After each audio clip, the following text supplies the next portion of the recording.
Oh man, you hit it early. I'm good, man. What is going on, guys? Welcome to Double Tap Live. This is Mash Those Buttons podcast dedicated to the FGC. We still gotta get a hand movement going on for that. I don't want to do any gang signs, and then It's next not thing a, you it's know, not a gang sign, man. you It's not walk a gang through, sign. they're like, yeah, Relax. yo, we heard local host was the dopest place ever.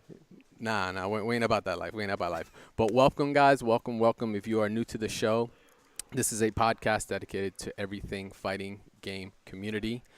We are here live at Local Host Arena in Philadelphia, home of the Nerd Street Gamers, who are putting on the production for us here. And of course, make sure to give a follow to those guys and mashthosebuttons.com for hosting the podcast on your choice of platforms. We got a special guest with us this week. You guys might have seen her. Oh, We you got said you. it. We said we were gonna bring special guests in. That's Oh what yeah, we said we were gonna do. yeah. That's what we're gonna do. We definitely That's did. what We we're doing definitely did. today. So we have the one and only UYU's own Romanova. How you doing? Welcome. Hey, I'm good. Thanks for having me. No problem. Thank you for coming on. You guys might have seen her before. Maybe you've even checked out her show, the Red Ribbon Retrospect. Known cosplayer in the scene.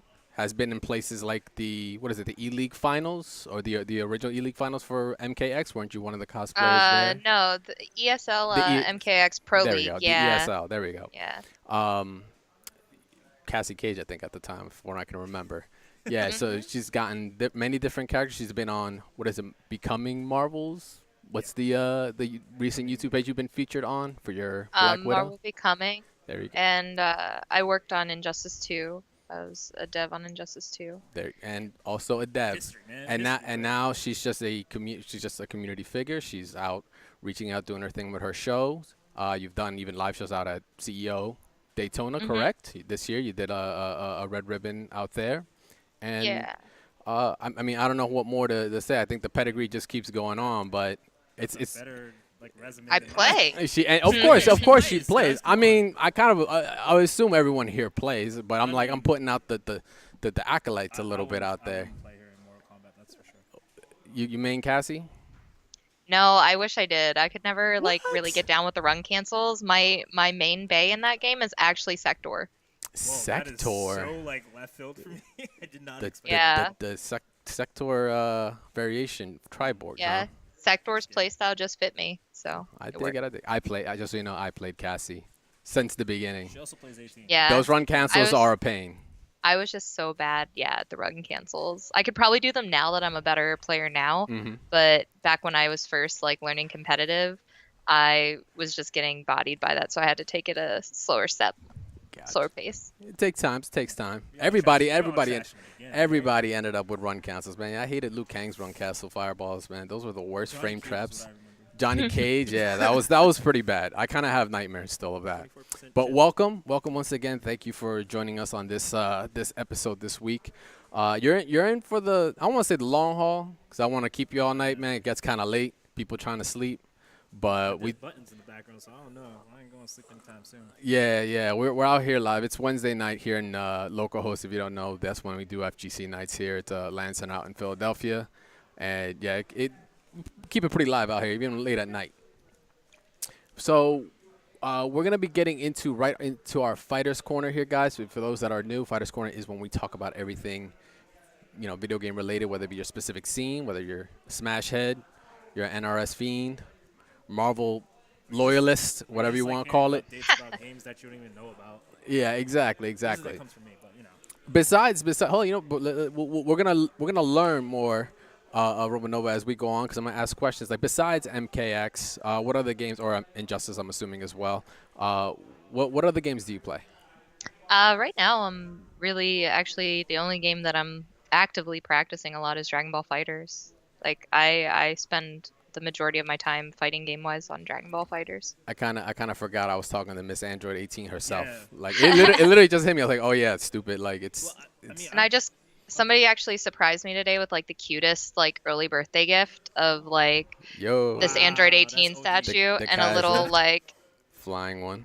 yeah, it was it's somebody that's part of the Black Widow community, but also supports my streams and everything. And they messaged my boyfriend and asked them what our address was and what kind of stuff I would like, and surprised me. That's So that's some love too. right there. That's love from the yeah, community. That's awesome to see. it's very touching. I'm kind of mad. I'm jealous now because I did plan on bringing it, but when I went out to Evo Japan earlier this year, I happened to win. Like they had the really new kind of like battle torn Android 18. Oh, I won that wow. in a vending machine, like a crane game. It This- was no joke, and I was like, oh yeah, Jealous. I'm gonna bring it, and I'm gonna like show like yo legit it's you, See, and I left it at hate home. you guys. I just want you to know that, like, 18 fan right here. Like, Yeah. come on, man. This Bro, messed up. 18's I the waifu. I She's can't- my girl. can't Yeah. dress up like her. But Get you get on know, the level, man. Get on the level.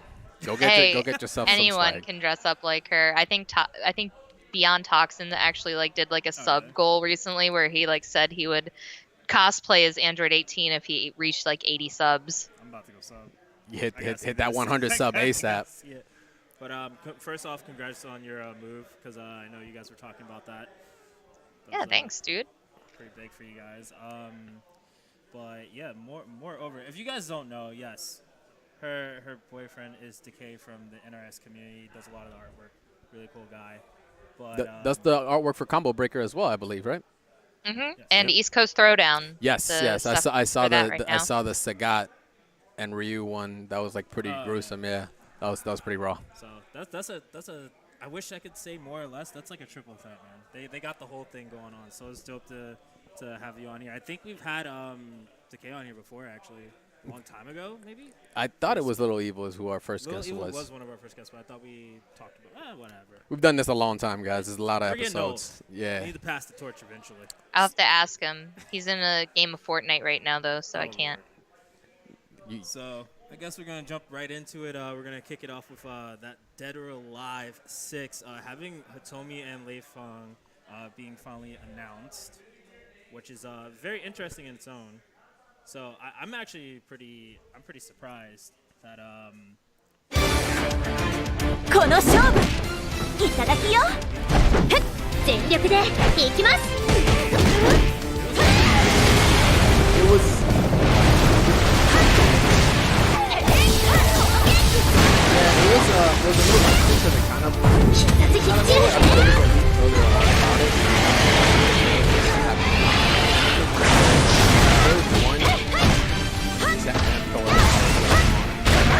I don't know.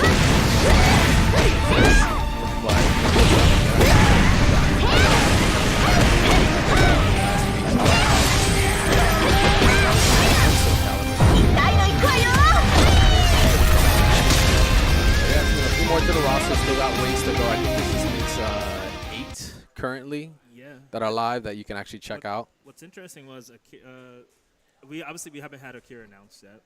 Mhm. But Hitomi was wearing the full-on Akira gi, so she had the whole. That might be just a nod.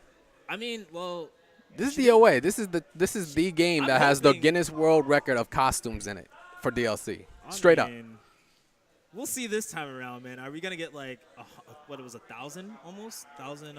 It was over 1,000. costumes? Yeah. I mean, it was worth about $2,000. Yeah, from what Dame estimated. Well, that was without the 50% off or 25% off. So. Yeah, true that. Very interesting characters though that they chose to put out now instead of later. Considering they have a big cast, I don't know where they're gonna go with the story this time around. Mhm. But I'm hoping that the story isn't like Dead or Alive 2 or 3, because those are really bad stories. No, they're trash, man. I'm talking about like from Cyborg, like recreating people, making Oh, 100,000 Kasumis. It wasn't worth it. So I hope that we get a better, more solid story. Maybe it'll not have anything to do with the previous story, or maybe this will be prior, because we have Soul Calibur 6, which is Doing a soft reboot as well. whatever they're doing, man. They're doing a It's reboot. We'll confused talk now. about it in a second. But actually, interesting enough, it's a topic I wanted to bring up. You being a dev in Injustice 2, or rather, just in another realm in general. Around when MKX dropped, there was the big move from like 9 to X, where they decided to tone down the over-the-top body structures of the characters, and now we're seeing DOAs doing the same. Yeah. What's your take on it? You think is like a form of the industry is just trying to mature a little bit to kind of cater towards more esports? Because that's kind of like the feeling I'm getting because they want to kind of be taken seriously, right? Like, does anyone remember Melina bandage costume from 9? Like, you know, You 300. can't forget it. It's like Yeah. burned into your head. Yeah. I personally think that it's more that they're going for a realistic fighting aspect because people like the animations are so good in some of these games. Like specifically look at I'm trying to think of like an example I'd like to give is Soul Calibur right now. Like there are some characters that are like flashy, some that aren't. The animation's pretty decent in it, and like I guess that's not where my point's going.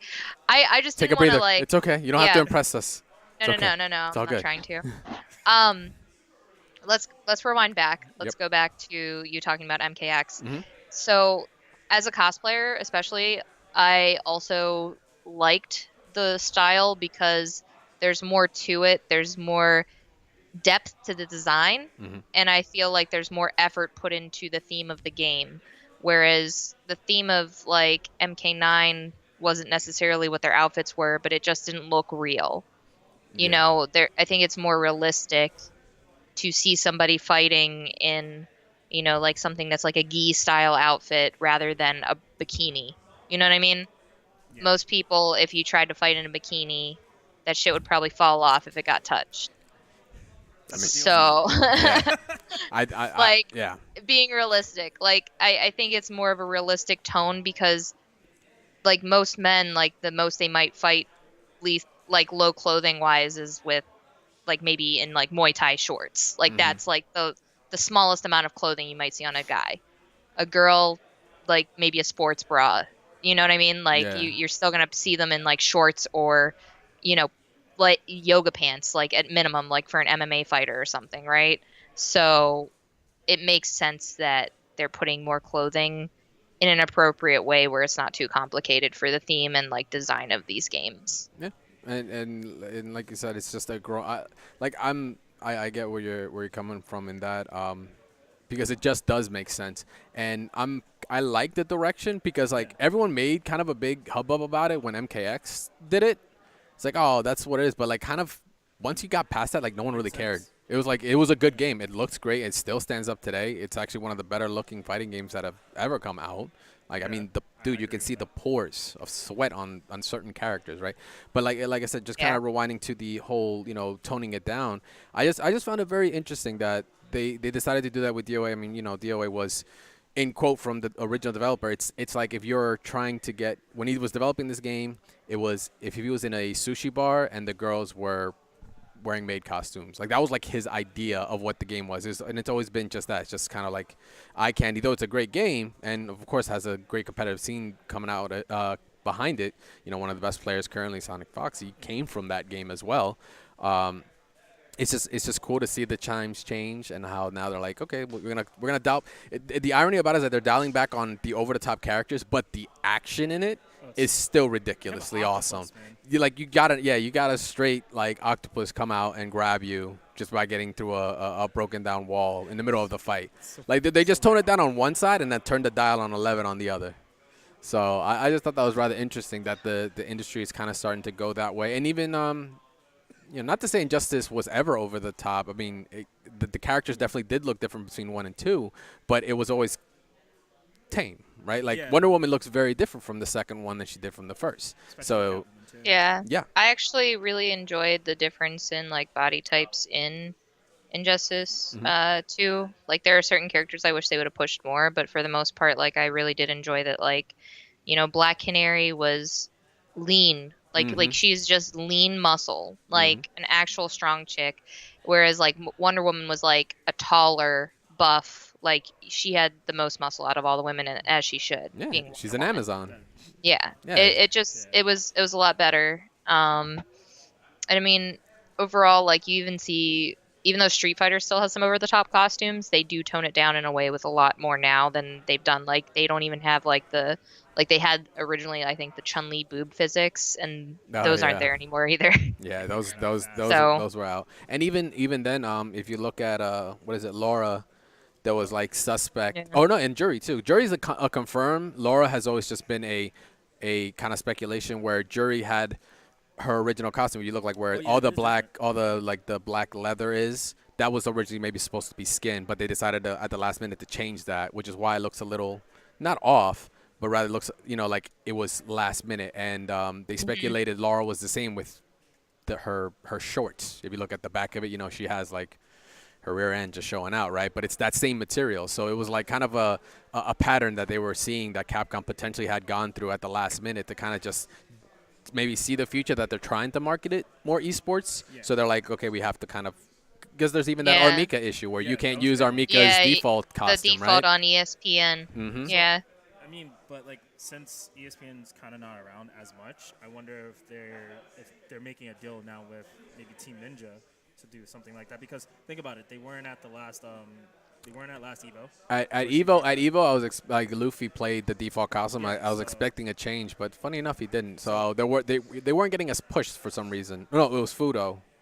No, Fudo was using the Monster Hunter one. Never mind. I feel like it's Yeah, also, he was using Monster Hunter. Yeah. I feel like it's also partial like TV and an audience. They're making a game that you have Soul Calibur 6 that's coming out that's going to do really well. You have Tekken 7 that's been doing a phenomenal job. So I think that Team Ninja probably sees that, okay, look, we need to focus to our audience and cater to our audience now. So maybe that's why they're stripping away that like really, really over the top, physics that they have for the characters. And now everybody looks lean, slim. I want to see like how Bayman looks if he comes out, if he's part of the group. Yeah. Because like he is a bigger, muscular character, probably one of the bigger ones in the game. And I would like to see how he matches up to like someone else that just came out, like Ian or something like that, or Hayabusa. So I want Or Diego, yeah. I Gotcha. want to see the difference in their body, if their body types are different. I'm gonna tell you right now, that was a whole lot more discussion I expected on the first subject of the night. Damn. But yeah, so that's it for DOA. We got 2 new characters. That's what you can take away from this. Man, we're getting deep right now. Oh man, yeah, got it. We're getting way too deep. Wait, We're we're very early. 3D We're not games. even focused in yet. Yeah, I know. All right. So speaking of 3D games, Tekken 7. So season 2 is like not much. Not much in terms of announcement. Of course, we know who's coming up: Anna, Negan, and Lei. Well, at least the first 2 anyway. Negan, I don't know when that's happening. Hopefully soon. Never. Never. Oh, come Wow, on. Somebody's not a fan. Are you a fan of The Walking Dead? Not anymore. Oh. Did this just like? I think Negan killed the show, but Okay. You killed. Oh, I was gonna say a name. I don't want to spoil it for anybody. Okay. If you haven't seen it for some reason yet. I'm surprised. I did not see that coming. So yeah, Anna and Lei most likely being the first one up to bat. September 6th is when the actual season will start up. So we have a date now. We still obviously don't have any idea on the other 3 characters yet. But yeah, just gave us a little glimpse as to what's going on. I mean, it's right around the corner. Really, we're already damn near September. through. Yeah, it's already almost September, so we're already gonna have them out. Yeah, Not even. just about.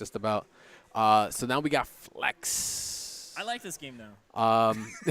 Flex got a lot of play at it's- Evo. It got a lot of love at Evo, which is good because it is actually The a Happy really Time fun Murder. game. I'll keep it real with everybody. You gotta play the game to start to understand how good the game actually is, and that's the hardest part, is to realize if the game is actually for you.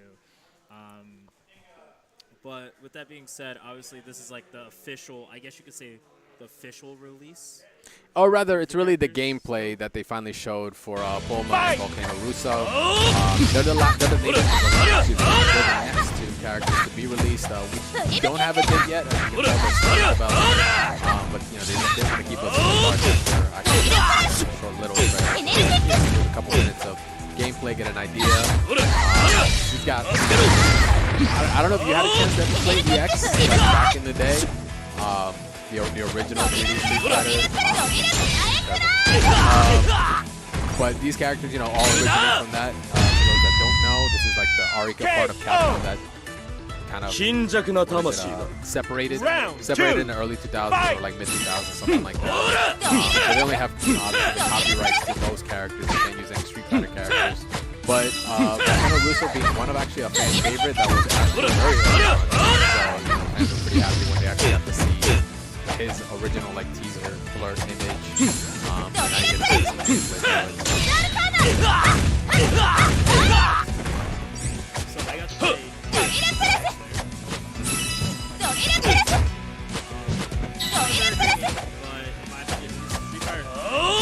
Street Fighter EX3.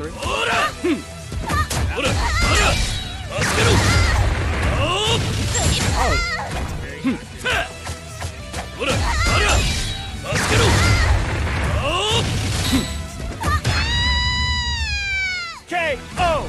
This is niche, man. Kinjaku no Still niche, Tamashii but, Round this is three. actually this is a Capcom game that isn't Capcom basically. Like if you haven't had a chance to play it, it really is the same. They're just doing the Gogi deck, it's a really cool system that lets you change very reminiscent to the variation system. I don't know how I actually keep seeing somehow to seamlessly. You see, it's weird. I keep going back to MKX, but it's because there's a lot of elements here that I feel MKX. One, I really like the variation system.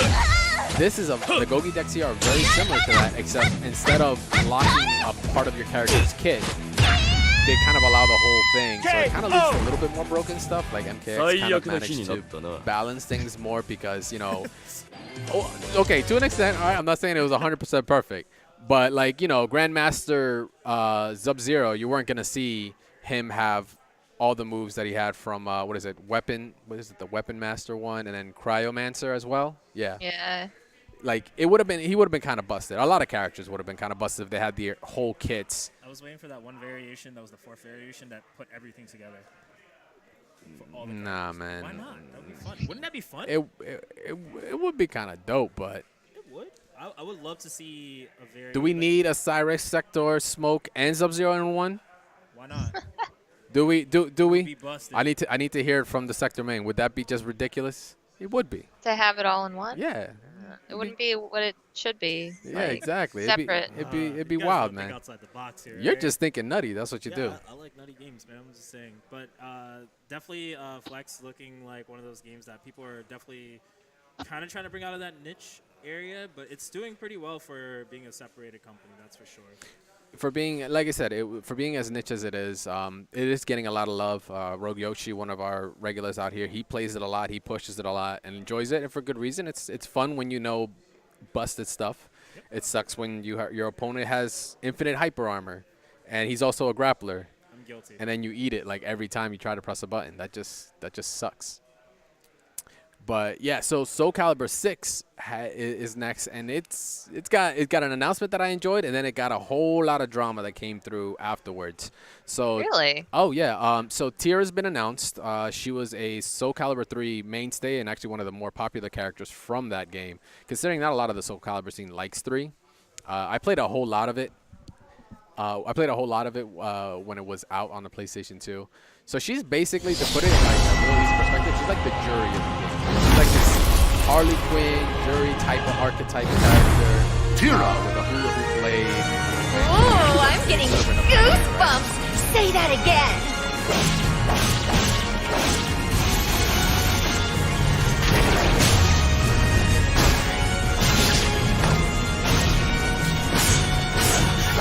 Where shall I begin?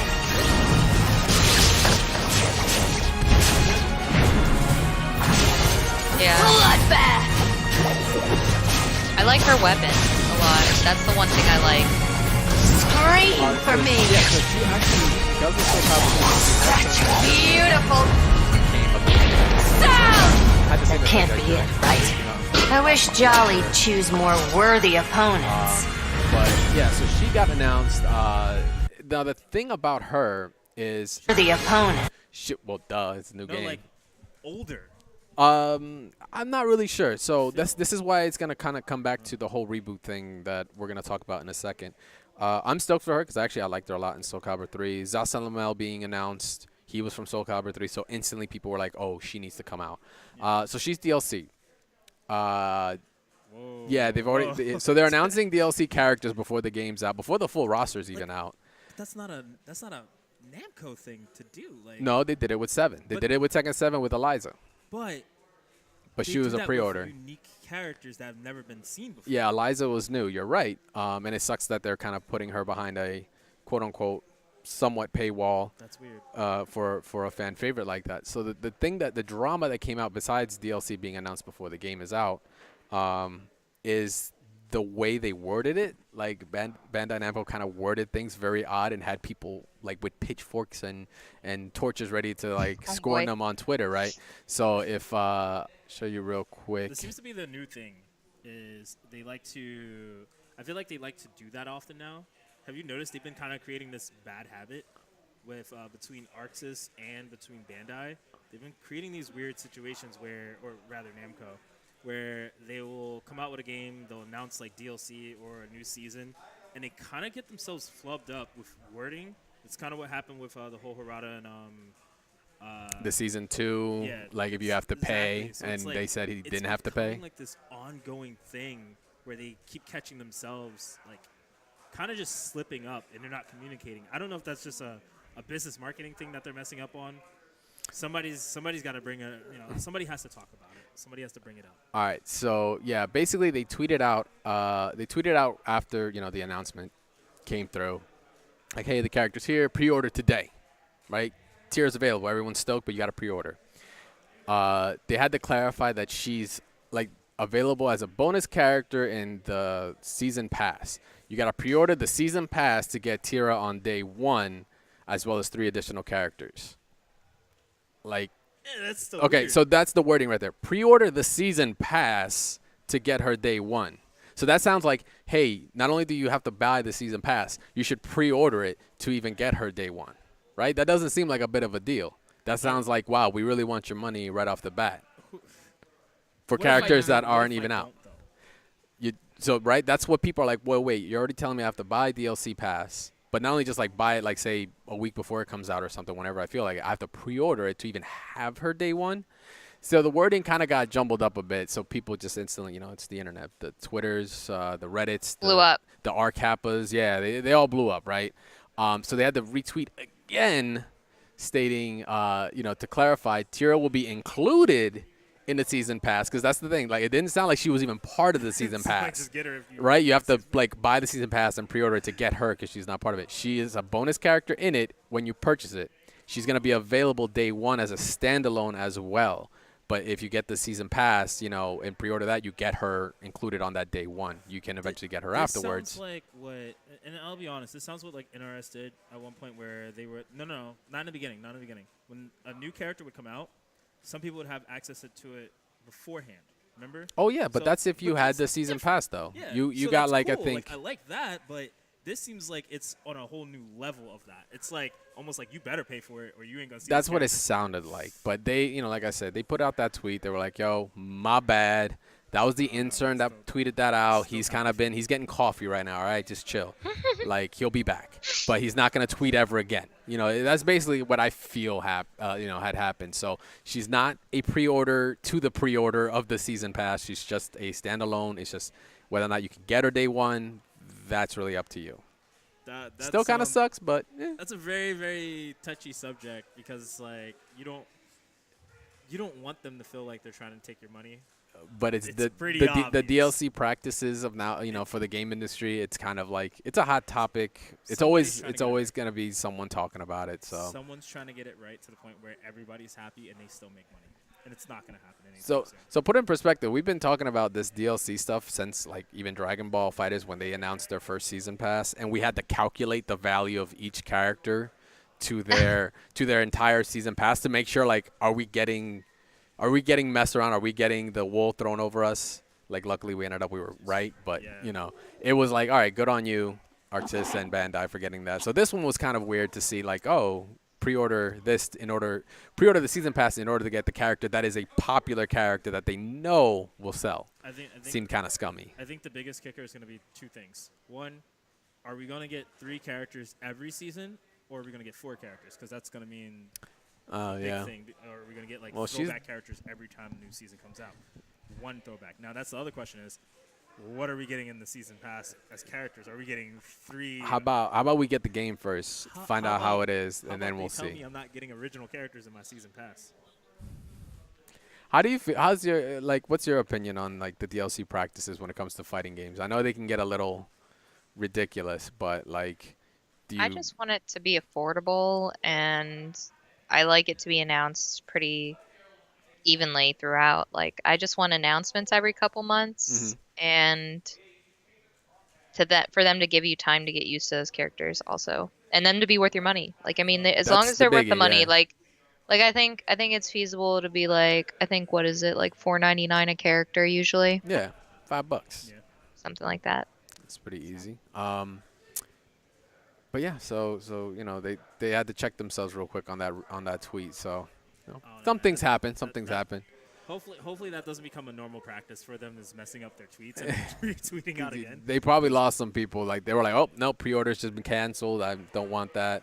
I don't need to pre-order my season pass in order to get the character I want. That was just that wouldn't have been a good look. Hopefully it's incentive though to pre-order it. I'm pretty sure everybody's going to.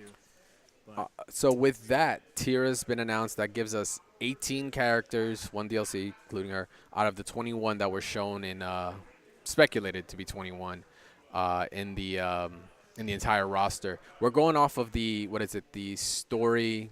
What is it? It's like the actual story mode, the Libra of Souls or something like that. yeah, I think it's a newer version, right? Not the Libra. Sorry, not Libra. Libra is the custom character version. think It's like the story. There's a story after the main story that each character has, and if you look at it, they've updated it in the latest gameplay trailer, and they showed more of the characters that were announced, like Voldo and stuff. They did the The entire the grid. branches, Yeah, exactly. So they counted 21 off of that. So that didn't include Tira, considering she was just announced 2 days ago. So still 21 characters. We have about 4 more to go before that base roster is done, and we'll have, you know, what are the 3 bonus characters we have left? Yeah, I appreciate the artwork too. Oh, The image in the back, So it's great. Soul Calibur has always had just like amazing illustrations. And it's funny enough, like I don't know if it's the same artist. I mean, I know they obviously changed, but it always had a distinct style to it. Because I mean, no other game has as much weapon finesse as Soul Calibur. That's the whole point to it, right? It's a weapon-based game, and so you know you have so much armor, and the fact that they also include that in the gameplay as well. You know, armor breaking and such, and you get the layers of clothing and the design as you even play the game is a nice little touch. I just kind of want to see Weapon Master come back. That's going to be a big thing for me, is Weapon Master mode. When you can play any. Like Soul Calibur 2, they have Weapon Master mode, and you would go through like basically missions. Mm-hmm. And it was kind of like special missions that characters are like either super strong, had special conditions to beat them, or you know your life would be draining, stuff like that. I kind of want to see that kind of come back, and that's how you unlocked characters. So I don't know about you, but I'm really big on unlocking characters. I think it's fun for me, but obviously there should be a tournament mode, because I've played Pokken for a long time, and we have a tournament mode where everything's unlocked, all the stats are normal, but then there's also like being able to unlock other stuff.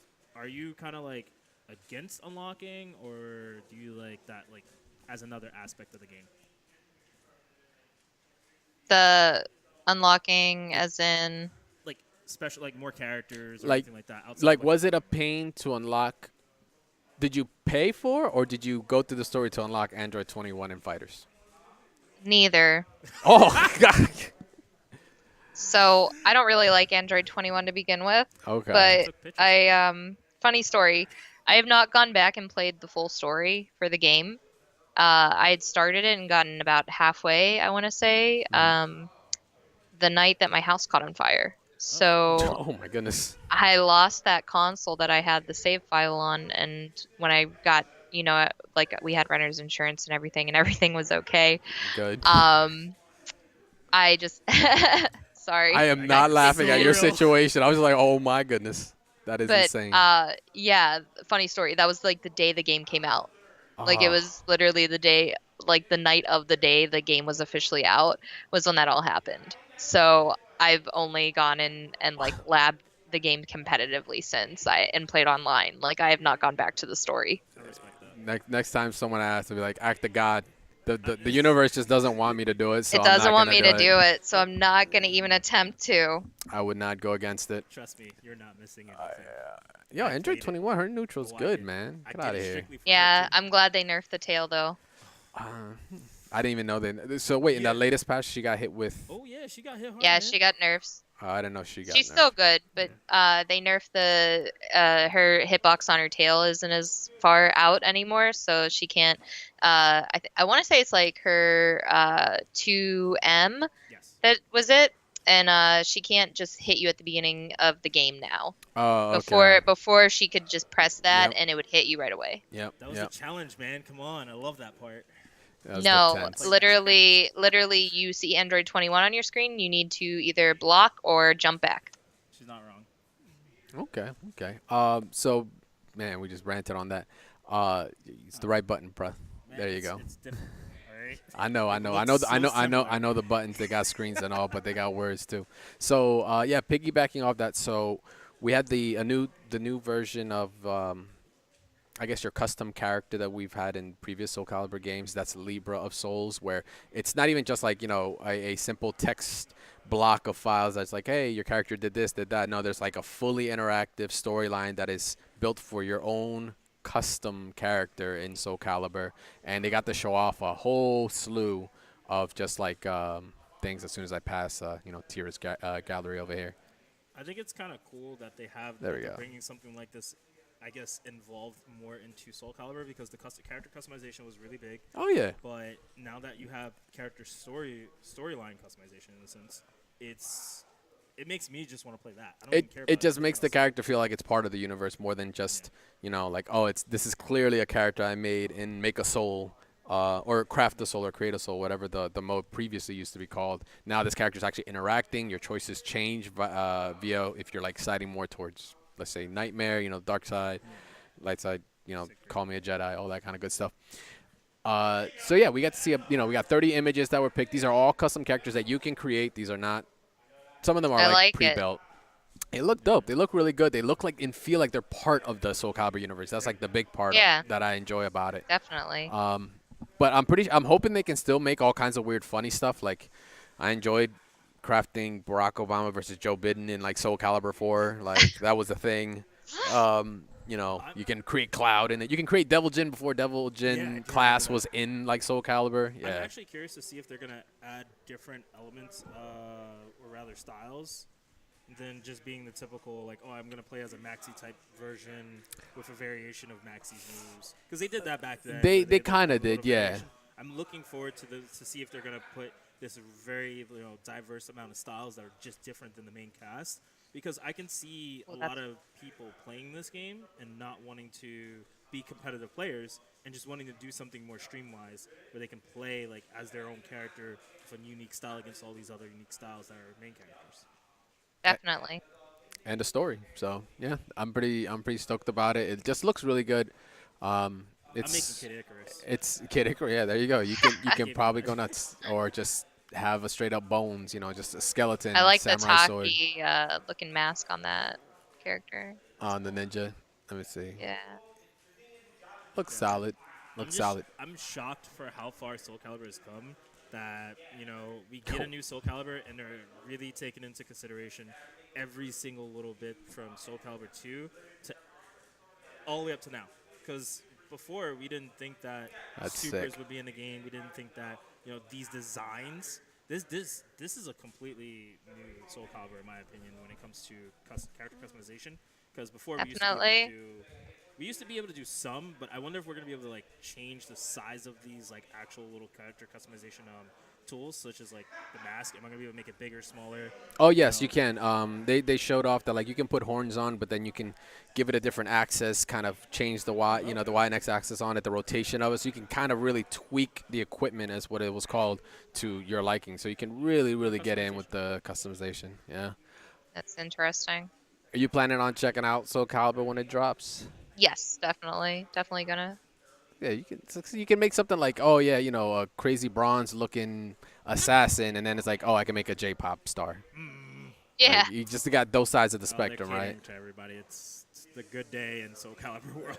That's for sure. That's pretty dope. You got the wings and Look, see, everything. you already stole my idea for Kid Icarus. Just female Kid Icarus. So stolen, man. And I swear. It's all good. It's all good. Possessed samurai and all. But this also comes back to the same thing, like I said before. Are we gonna have to unlock most of the stuff on the side? Which I'm kind of like, I'm all for. I don't want to have to pay for all my stuff. I don't mind some of the DLC being paid for stuff, like extra equipment, DLC. You do get armors and such in the season pass as well. So that's something that I'm okay with, but I also want to be able to unlock more stuff. Oh, yeah, so yeah. Hopefully they have an abundance of things to unlock throughout the game. I'm assuming there's going to be a currency that you're going to get through the Libra storyline, and you can use that, or you redeem it as you keep playing the game. It's kind of pretty standard protocol when it comes to fighting games. But yeah, it looks dope, and yeah, leave it off on the cat girl right there. Oh no, yeah, I'm glad I Gotta have a cat girl. There's always a cat girl. Oh man. So remember, October 19th is still the release date for Soul Calibur 6, so mark that on your calendar. It's just going to sneak up on you real quick and get that season pass if you want Tira on the first Might as well. day. Just do it, guys. It'd be worth it. Fighters. Yeah. No. Yeah. Yeah, she's excited. I know. I know everything. I know she's excited. Here's the messed up part. There's not really much going on in terms of fighters. Post Evo with the patch was like the biggest thing. You know, we had the balance. Cell got slayed a little bit there, as well as a couple other characters. How about this? Out of the 3 new characters that were announced in 2 hours. Oh yeah, that's right.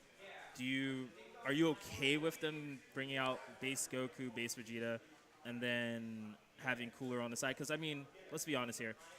Pretty sure nobody really wanted the base characters, but after seeing them, how do you feel about that at least?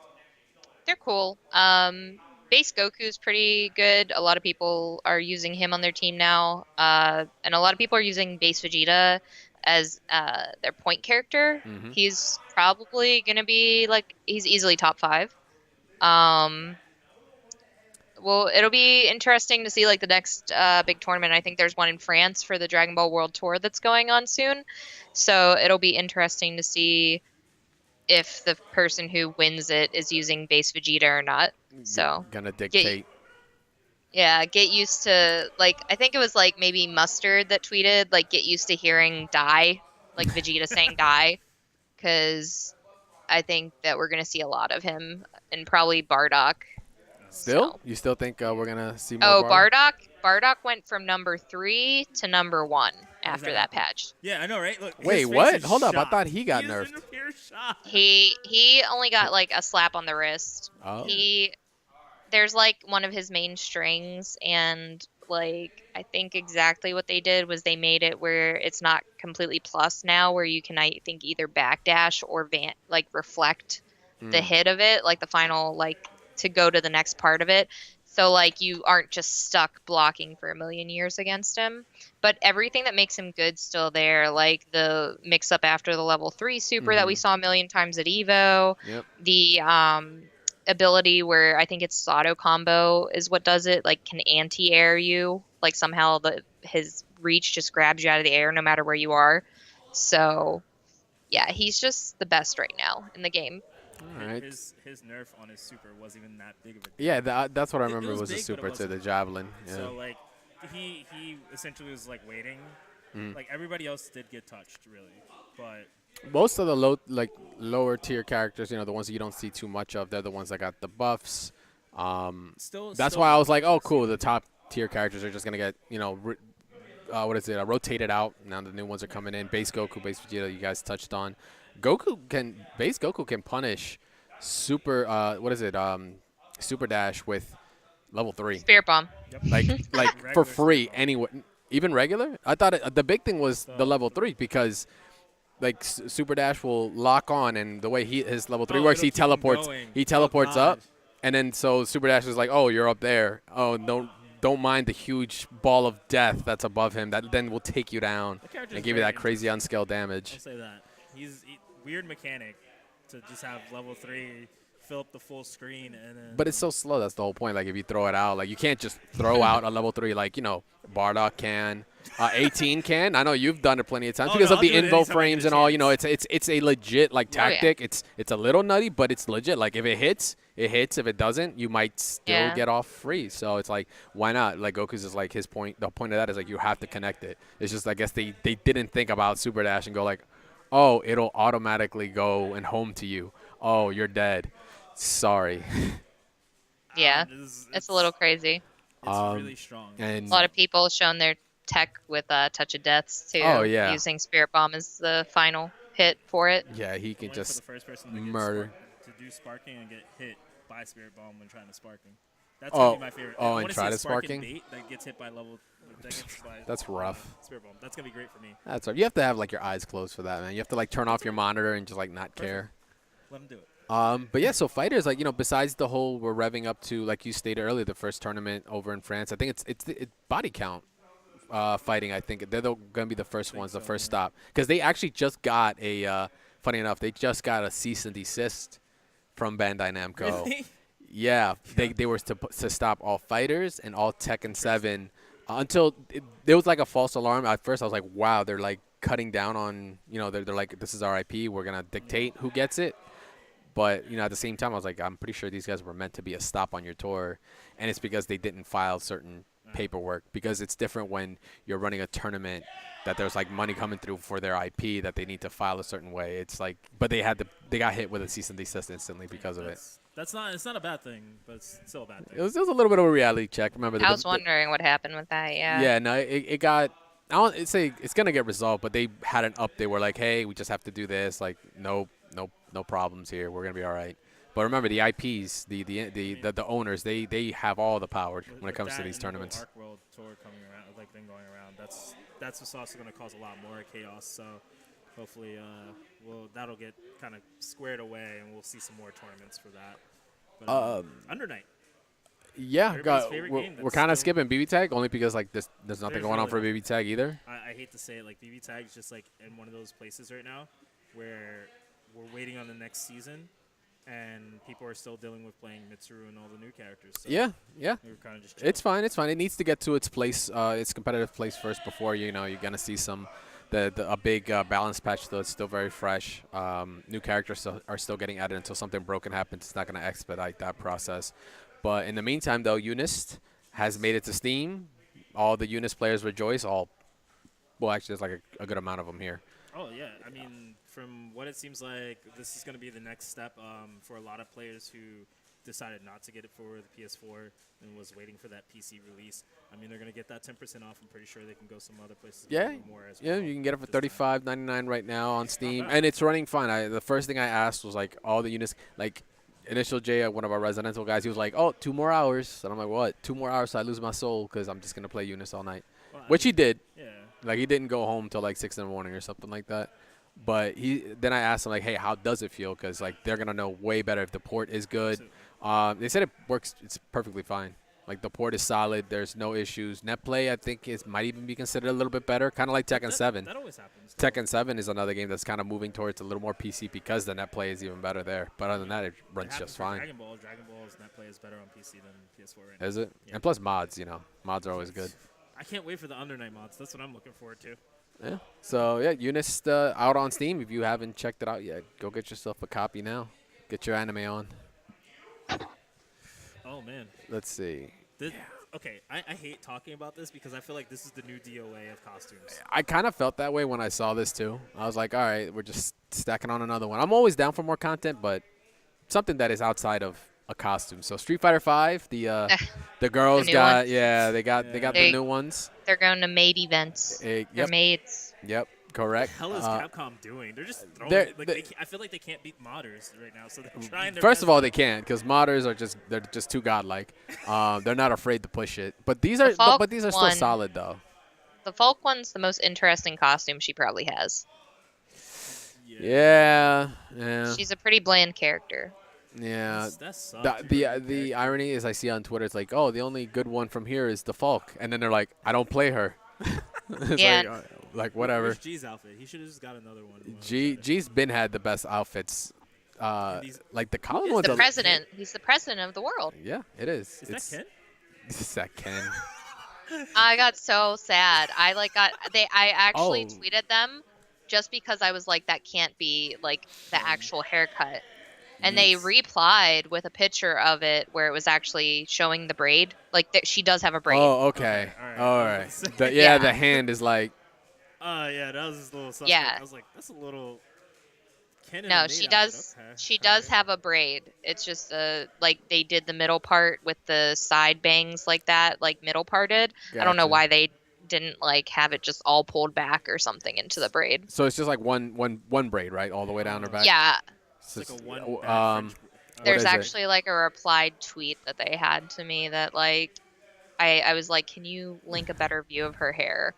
And they were like, surely. Like, we got you. What bothers me is just her hat. It's just there. Like they could have did a made hat or something to kind of go along with it. And I get it. Still keep with the costume a little bit, but it just feels like a little. It's bland. It's a solid 2 out of 10. Oh man, that's even worse. I I like the teapot. That's about it. Oh, that's right. Actually, I kind of didn't even notice that. the only cool It's part about that's like the fun part about her costumes is that when they change the orb to kind of like just cameo something like the school one, it's a book. Yeah. It's still weird that it kind of like it's an orb though, no matter what. Like I guess they don't want you to mess with like the possible spacing, so that way it may be a different object, but it's gonna stay the same hitbox. It's solid 5 out of 10. It's good. I sent you guys a link to the braid. Oh, we got the braid. Yeah, in the Skype. I don't know if you guys can even pull it up. I will check that out. See if we can get that on the next topic, like while we're transitioning over. And then I think the last one. Nope. Oh my The God, Mika dude, one's they not that suck. bad. It's not. Yo, peep It's the the legs. second Those legs Easter. are tight. Like Muscle my, spirit. My girl She is called like, it. she's been hitting them squats, I mean, and those are fierce. Those are I mean, watermelon yeah. crushing legs. okay, I'm we scared. Yes. We have these new maid costumes. Our Mika, is she gonna be able to see this costume if we get on ESPN again? No. What? This isn't. This Yeah, is she nothing. will. Yeah, This this is isn't- nothing. this is her not- her no. default her default costume shows more. Okay. Her default costume shows way too much, and it shows her whole ass. All right, fair Like enough. the whole Fair enough, fair ass. I mean, I'm used to it. She's wearing tights, and Yeah. she barely has cleavage here. That's It's just I just like the Playboy mask. Bunny. That's I'm- classy I'm in dig- certain I'm years. digging the mask. That's where I'm really at right now. It reminds me of like some like On some Zorro type stuff. like she's about to steal from big time person, but she just put on a maid outfit to get past them. Cool. I just like how swole she actually looks. Like, look at her Look at her traps, dude. Oh yeah, if you guys didn't know, yes, someone here likes to work out, and I think have you done in the past bodybuilding before, or? Yeah, I mean, I haven't done like competitions or anything like that, but like I do like powerlifting. I've done different like feats of strength for myself, like with powerlifting, where I've gotten up to like a 255 deadlift. Nice. I can't. So we got yeah. So obviously Yeah. clearly the most fit person here is the person that's physically not here. She has every right to say this is totally fine. I'm gonna bow down. This is Yeah. this is a good Those- costume. It's like the battle though, like, right? Like everyone wants to always call these characters thick, but it's like, are they thick or are they just swole? So now we got- Because With 2 I got a L's. question if Chun-Li is thick. Chun-Li yeah. has abs, dude. Yeah. So it's a question now. Has Street Fighter 4? These girls, the way they draw them, they really don't have body fat. No, you're not. I don't No. think you're wrong. Yo, we Don't don't have think you're a wrong. thick Street Fighter character. Thick with 2 C's thick? I don't think Oh so. no, that's Rufus. We're good. Yeah, there you go. Rufus. Birdie, Birdie. he's thick. Yeah. Birdie's thick with a couple C's there. Unless you got the classic costume, my man's. Then he's cut. Oh yeah. Then he's cut, yeah, exactly. Then he's just straight Good cut. perspective now. But yeah, so Street Fighter 5, just tacking on the costumes. Nothing really new going on. I mean, G and Sagat are out, so they're kind of like letting those marinate for a while. President of the World and the Muay just Thai surprised- King. I'm surprised they came out with these costumes instead of like I haven't seen a lot of male costumes lately. I've seen a lot more female costumes like. Well, they did have the Devil May Cry ones that had Correct. one for Ed, Yep. Ken. And Laura? Laura, yep. Yeah. Because she I'm was sorry, those things are the Trish annoying in as hell to disgust. look at. Why? Dude, they just take up so much of the screen. Oh, yeah, it's because you got sword, especially when Ed V triggers, right? Then he's got the Yep. the Virgil spirit or Which I the think is devil cool. spirit It's behind just- him. It's big, man.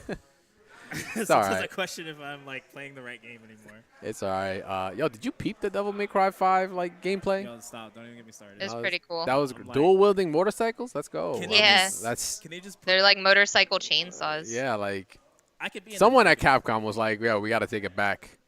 I could be a negative $100,000 and I'd still find a way to buy the game. Yeah, the game looks tight. That's how much they sold me. Looks tight. Looks tight. And with that Oh my is God. gonna end our Fighters Corner. I almost forgot the name of the damn segment. Of our Fighters Corner, and now we're going right into our randoms of the FGC, where we're going to just talk about what's going on around the FGC water cooler. Just a little bit, maybe a little bit of drama, maybe a little bit of salt, or maybe somebody's trying to drop $50,000 on the next Melee tournament. So, funny enough, he was just in the chat earlier.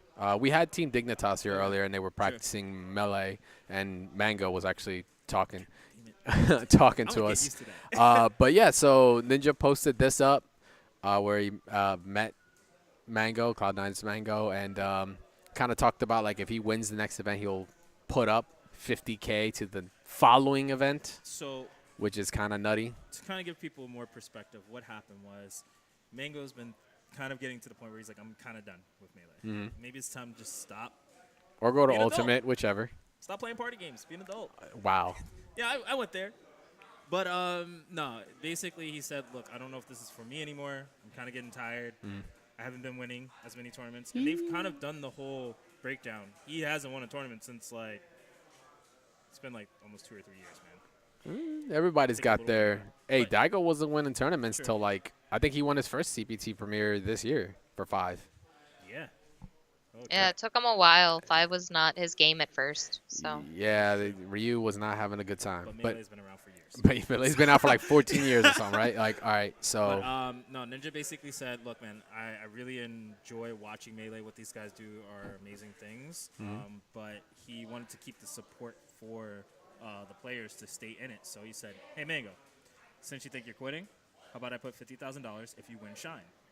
So if Mango 50,000 onto onto whatever. the next tournament, whatever the next big tournament's going to be, I guess. So Interesting. that I don't know, but at the end of the day, if I was a Melee player, I'd be like, guys, are you ready to throw this? Because Mango about to look really good in Shine 2018. So Let's see if he does it for the community. I mean, it kind maybe it's a part of me. I feel like it's just to kind of drive him. Like maybe I think yeah, Mango might be Ninja. Everyone's got like their player that they like talking about or like watching. Maybe that's just his, so he's kind of like throwing this out there, like, "Hey, I'm trying to get you motivated. So if you win this, you know, you're here. You know, you winning is helping the scene out. It's helping maybe someone get a check that deserves it, or you know, whatever. Put money out there back into the community. So that's kind of like the way I saw it, which is cool. Ninja being a guy to do all kinds of nutty stuff at times. I mean, You know, got when the you're on money top for of it. when you're on top of the Twitch world like that, you know. I mean, I think it's just good because at the end of the day, it makes him look good, but he's also supporting someone he probably likes a lot for, you know, what he does. And what if at the end of the day, he just wants Mango to keep playing, and even if he doesn't win, he still goes, I'm still going to donate it. I wouldn't be surprised. So, I mean, at the end of the goddamn day, good guy Ninja. Good guy, Ninja. Good guy Ninja. My other thing, actually, I just want to bring it up. Like, I don't want to like open a whole new can of worms, but you know, with Melee kind of being the game that's on the target to being phased out a little bit, you know, Ultimate kind of looming over, and it's the oldest of the Smash games, and with things like, you know, Mr. Wizard posting on Twitter early on, like, hey, we will not have three Smash games in finals, yada yada, and the whole Hungry Box thing. Does that kind of add gasoline to it? Like when you're like, hey, I'm trying to throw $50,000 into Melee, like is that ammunition for the scene to be like, don't get rid of it yet, or it's just like Oh, yeah. Just get rid of it. It's time. I agree with Get that. rid of it. it's time to just like let the bird go? Yeah, I love Melee, but get rid of it. Like, I love Melee as a casual. I've never once competitively played a Smash, and I'd probably keep it that way into Ultimate. Into Ultimate, you're feeling Ultimate? No, I'll play Ultimate, but I still won't ever try and play it competitively. It's interesting. Yeah. They kind of got me with the Belmonts. Once those were announced, I was like, oh damn, now I gotta play it.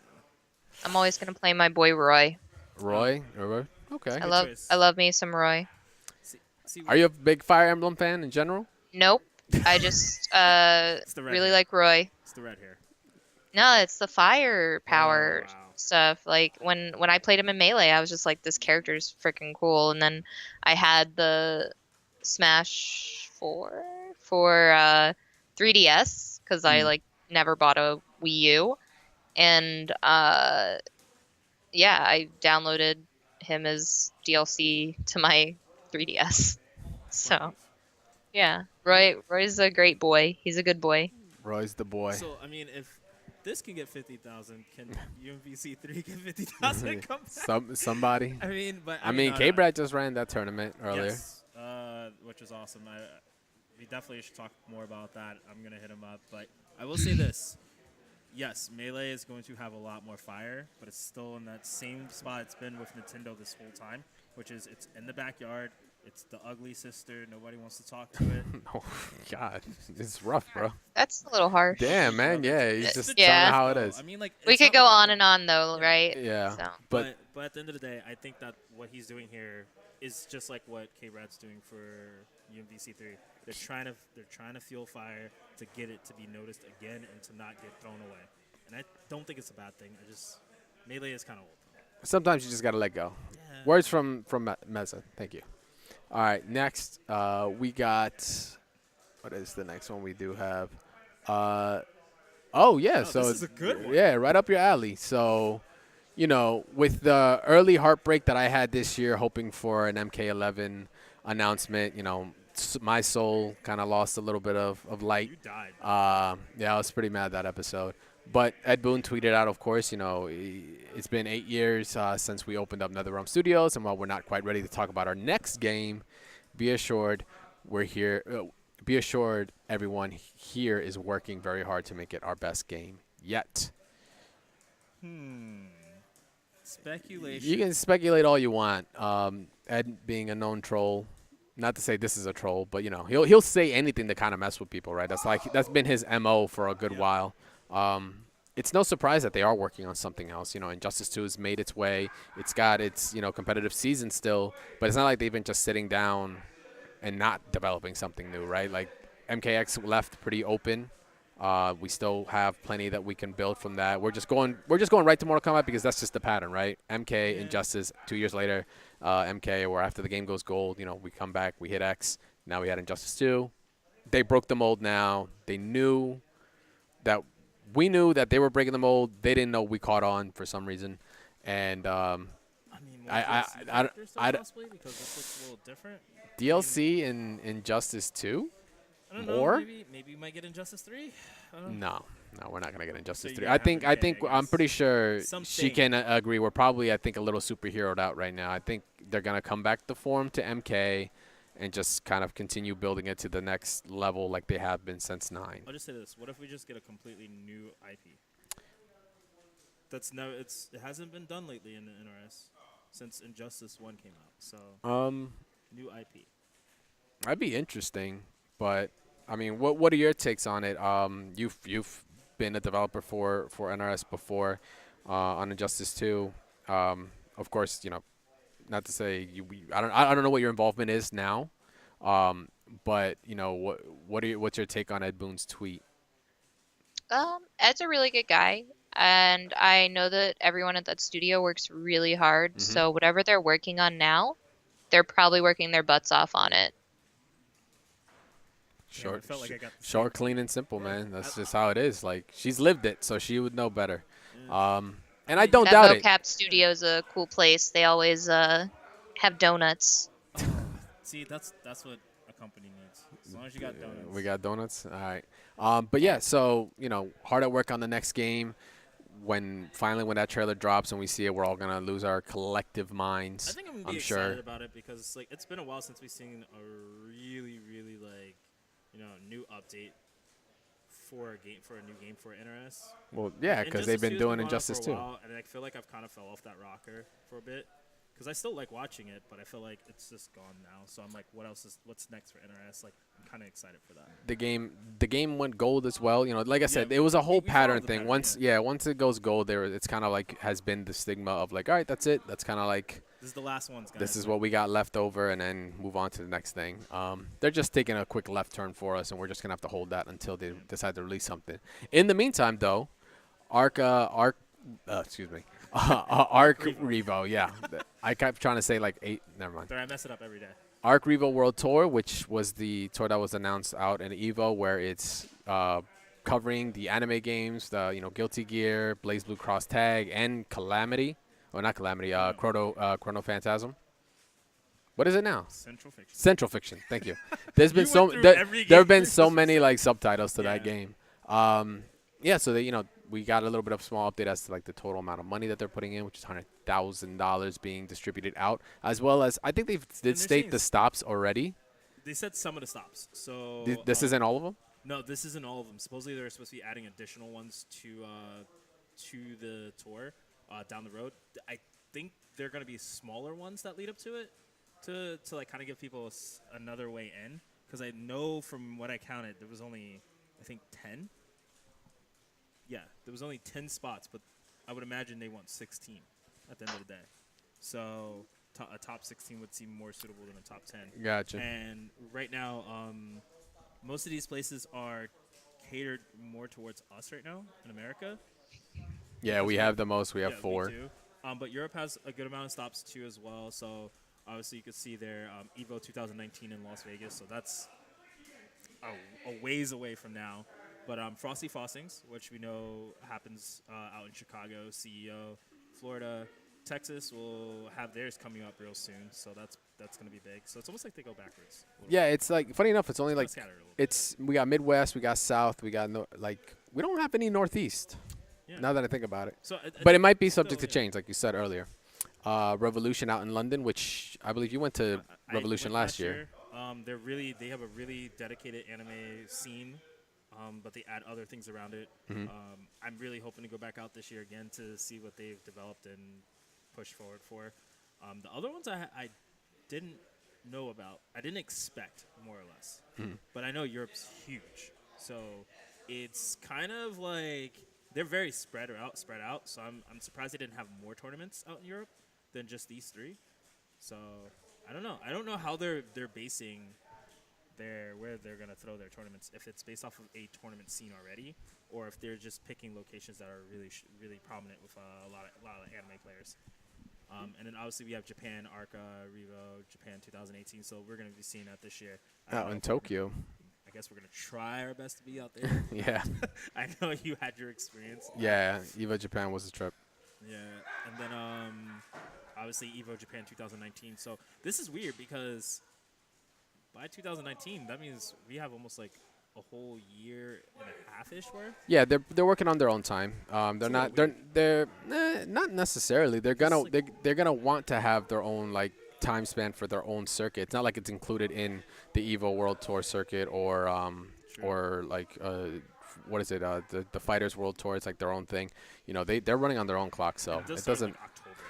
It's good that it started right after Evo. It makes sense because you want to start it fresh. You know, the FGC was kind of now it's a little vacation time. We're about to ramp up with Summer Jam, of course. So, you know, they're making their announcements now. It's kind of giving everyone the outline like, okay, well, if you're going to start your competitive season now, you know, you might want to check out these stops as well if you're trying to play any of these 3 games and potentially get 100K, you know.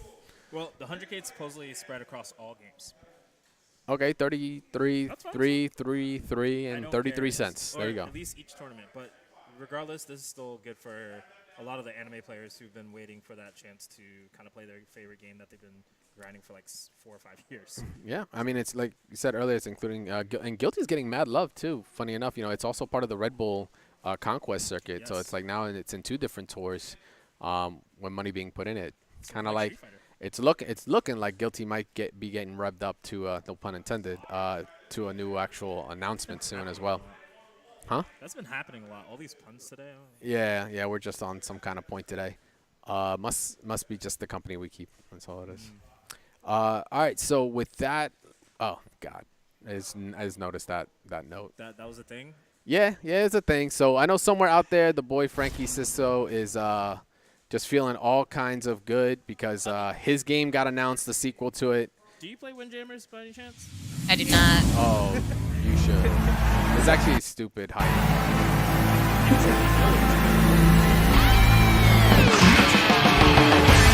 Yeah.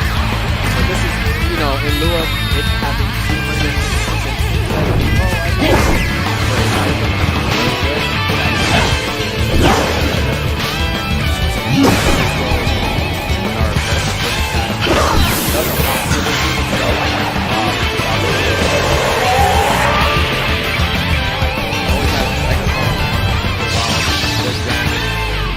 So, you know, clearly Facebook was blowing up with him as soon as he saw this trailer. So Windjammers 2's got announced.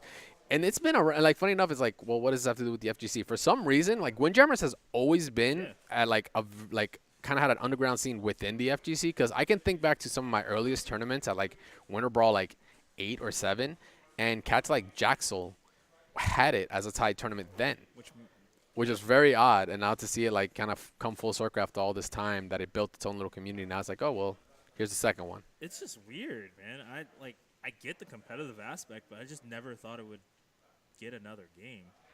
Like That's pretty crazy. It does look kind of hype. I'm not gonna lie. It's oh, you checking out gameplay? Yeah, it's pretty ill. And the cool thing, you can play it on an arcade stick, so it's like, you naturally can just get into it and actually, feel it out. You don't have to actually really learn new controls or play it on pad. It's hype. I hope it's still the same over the top characters that they're just I like. want to see them put more characters in. That's what. Oh, they will. There's no reason to show. I think right now they only have 8 or 10, and only 2 of them or 3 of them are like really good. I just don't want them to go away from the style too much. Like, did you see the trailer? Nah, did you not like see the crazy shades and the pink hair and all that? That's like cruising in USA. Yeah, you get that kind of feel. That's definitely what I get. So I don't know. I mean, I'm looking forward to seeing more stuff like that. Hopefully, we get some more throwback games like Windjammers coming back, like Windjammers 2. So. And then we're gonna crank this one up. So as you guys know, Jump Force is one of those very obscure battles.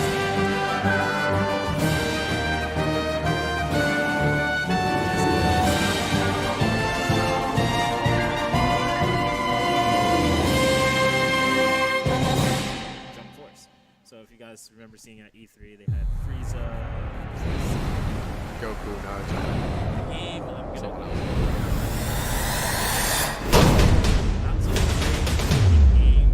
It looks amazing. What are you talking about?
It's like there's no real like concept behind this. It's just like let's just put more shonen characters together and just hope for the. Yeah. You want to see what 600 hours of hit experience looks like? Do we really want to? Nah. I just experienced it, getting hit by fucking Jump Force. Nah, I mean, I think it looks good. Does it look like your traditional competitive fighting game? No, absolutely not. I'm not saying that, but I think it looks pretty damn good. Considering if you remember what Jump Force started in, it was I think the DS. Yes. They started with 2D sprites. Now it actually has a full-fledged console release that looks over the top in the Unreal Engine. I like the 2D, man. 2D looked really good. Okay. All right. Well, I guess I'll just hold that. The game looks horrible, whatever. And with that, that's actually going to end our randoms of the FGC section, and we're going to go right into our Focus Attack, kind of like the meat and potatoes of today's show. Even though we have covered a lot of things already, we're kind of going towards the central topic, which is, of course, our illustrious guest that decided to grace us with her presence and come on to hang out and actually listen to us ramble for I have no idea how long we've been on now. I think it's like 45 minutes to maybe even an hour. Roughly, yeah. But yeah, this Focus Attack is just going to be solely on UYU's own Romanova, who has been with us the whole time if you haven't been listening. So we're kind of going to give a little bit of a little bit more of an interview, kind of in depth, ask some couple questions, pick your brain on a couple of things. Because at this point now, is it safe to say you're kind of like you're definitely a community, like I want to say community icon, like because your cosplay has been seen, I think pretty more often than your typical cosplay has, because you've been exposed on the Marvel's YouTube channel. You have hit somebody with a chair at CEO. She's the Mad Woman.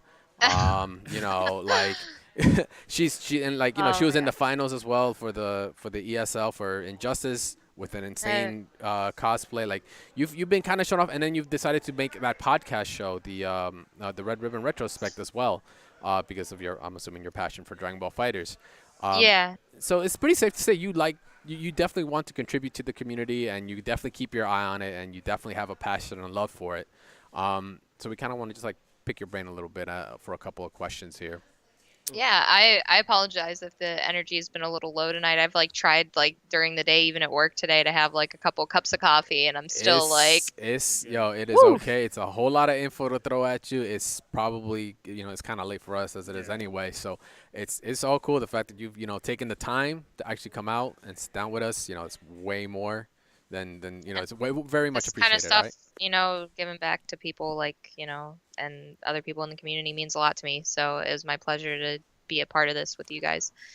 Um, yeah, I mean, I don't know. I guess that gaming's always been there. Hmm. It's just that I got I got into cosplay ironically because I wasn't in my field yet. So I went to college for game art and design, Hmm. and when I graduated, I like had no luck like applying for jobs outside of school. And while I was in school, I had started sewing again. And I went to like a convention. I went to PAX East with my friend in 2011, I Hmm. want to say. Maybe 2012. I think it was 2012. But that was my first convention ever. And I just kept Ooh. sewing since then. So, and that was what kept that going. And eventually, that also led to me finally getting into the industry as well.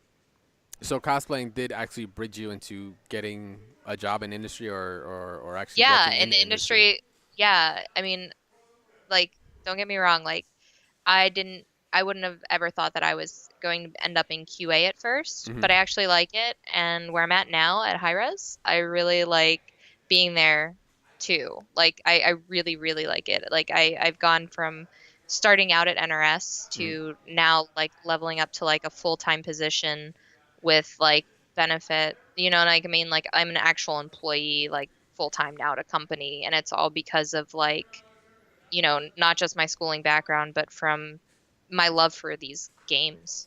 Your passion, you've been able to take that passion and translate that into your work, but at the same time, because it's your work and it's your passion, it doesn't probably feel like work, right? It's the dream, right? It's Mhm. what everybody wants. Nobody wants to go to work and make it feel like work. You just go to work and you enjoy it. You don't even Yeah, think about it. You're just like, yeah, I'll be back. I gotta go pay my bills real quick, but I'm gonna have fun doing it, Exactly. right? yeah, So that's awesome to hear. Which is actually something we like. I see more and more often is most people when they think to get into like say esports or something, it's like, oh, you need to just like be a player. I'm just taking this example because it's something we've ran here actually at Nursery Gamers at local host where we did an esports camp where kids come in and they like want to play their Overwatch or their Fortnite or whatever, and all they think of is like, you just have to be a player, right, to be good, to be in the industry, to make any kind of living off of it. It's like, no, there's plenty of other ways that you can take your passion for gaming to get you in the door in some way, shape, or form. It just might not be the path you think. Everyone thinks life is like this, straight line. It's like, nah, man, it's a roller coaster. You'll be in a certain place that you may not want to be in, but that could possibly, that's probably just the path for you to get to where you want to be as long as you keep that passion and keep that focus. And I think it's really awesome because you've gone a different route than most people. Most people are used to that. Like when we were first starting off, it was like, all right, we're all going to be competitors because Yeah. there's no other route. Like Right, yeah. casting, what the hell is that? Hmm. Being a cosplayer, that wasn't an option because we thought that was a part of a different world. And plus, But, look at us. I mean, you know, this is a problem zone right here. it's the beards. Yeah. But like at the end, at the end of the day, I think it's awesome because people can look now and say, okay, there are different routes. Looking at people like you, looking at other people who've done different routes through whether it be casting or cosplaying to land a job that's closer to what they want. And I just think it's fascinating because we don't see that often. And I think I actually think you're the first person to do it effectively and actually move into a position that everybody can see. And it's not just like, oh, somebody we might have known just got a gig somewhere, now they're doing okay. So I think she's the first person, at least I know, that started doing cosplaying and then turned into something more with gaming and competitive, being past competitive, and actually having a full-time job, like you said, with benefits, which I didn't know that, and that's phenomenal. Besides, That's a plus, right? yeah, yeah. Hey, that healthcare on. Your significant other, you're the only person I know that's done this route completely. So, Yeah, I mean, I think it's just like it looks that way because I'm sure there's other people that have done it. I think just like more towards like people in the FGC maybe because like I do know a couple others, right? Like there are a couple others. I will let you know in case you don't follow them. One that recently just started working at Capcom was actually Carolyn Dow, Mama Dow. She runs Combo Queens, which Mm-hmm. I'm helping out. I help them out a little bit. Um, and we're focused on making after events and different things to make the FGC a more welcoming place to women. Um, so that's like another success story, as well as there's a few other people who have been players that ended up in QA positions I've seen at NetherRealm. So there have been people that have worked their way in. It's just for me, my path ended up leading me to like I want to chase my dream. I want to keep climbing. So I needed to do what I had to do for that, and that's where I am now. So. So how did that lead you? This will go into my next question. So how did that lead you to UYU then? Because you are part of their stream team. You represent them. You're alongside. I believe it's like six or eight other people. I know I have the list right here. Yeah, like cats like Metal Cat, P Diddy, Aru, Swagmaster Sweetkin, Ricksta, Spab. I don't wanna butcher this name, but is it Canestra? I don't know. A lot of these people like on this page just recently got added after Evo. Gotcha. Which is great, and it shows growth that they're rapidly already growing their stream team because the stream team's new. Yeah. For a minute, the only person was Metal Cat, and then they added me after CEO. Oh, you're the second that came through. Yes. Oh, nice. That's awesome. So that's like all right. So how did that happen? You just like did they have because you streamed before, of course, and they just happened to catch your the work that you were doing in the community, your cosplay, and they were just like, hey, or maybe they really liked your panel out at CEO and they're like, you know what, she's a winner. I want to bring her in. Well, I think it had to do with a mixture of I had no idea that they had their eyes like on me like in the FGC. Like I didn't know I was visible to them really. Like we had followed each other and stuff, but I didn't know I was visible. But I was in one of the streamers I like to watch play Dragon Ball and to get like some tech from and everything because they're a great streamer and the way they interact with their fans is UYU's Cloud 805, and I would go in Cloud streams. There was one day where I was in the stream like joking, like I think I joked around like saying like, yeah, sponsor me, I'm so good, haha, like joking because clearly I'm nowhere near a pro player level. And Drew was in there at the time, and Drew was like, let's talk at CEO. I'd like you to meet me and like some of the guys and like gals. And so I met up with him at CEO and met him, Hunter, and Ginny, and they all were very nice to me. They told me that they love seeing the stuff that I do online. They love seeing what I do for the community, and they gave me a shirt. They were giving out shirts there to a bunch of people. And, a week later, they asked me, would you like to be on our stream team? So I said, yeah. That doesn't happen often. Sick. That's cool. That's pretty sick. But you know what? It starts off with just like, hey, yo, put me on. Yeah. And then you don't realize all it takes is maybe for you to show interest that then someone might want to actually bring you in. So that's cool. A little bit of timing, a little bit of luck. Giving me some confidence. Yeah. PG, you hear that, right? Exactly. Been ranting Raven for some time. That's what I'm saying. It's like there's some teams, like there's been teams that have approached me, but they've made it seem like they want me to like almost like beg to be on, like even if it's just a stream team. And I appreciated that UYU just they wanted me, you know what I mean? Like or at least it felt that way, and I like that feeling, Yeah, of course. So you kind of want it feels good. That feeling of being wanted is good, right? Especially when it's something you're passionate for, because obviously you stream a lot, so you enjoy probably the interactions and talking to the community, people that follow you and like give you gifts in the mail, stuff like that. It gives you that nice feeling. So what is like kind of like the best part like on that end? Like you've come from not being on a stream team. Like how is that? Has that really altered like your perception on anything that much? Has UYU kind of shown you, has benefited you more in any aspect like being on a stream team versus just being alone? Of course, has its aspects of like you can network more. Yeah. You kind of have people that you can fall back on. But what's been like the biggest change for you?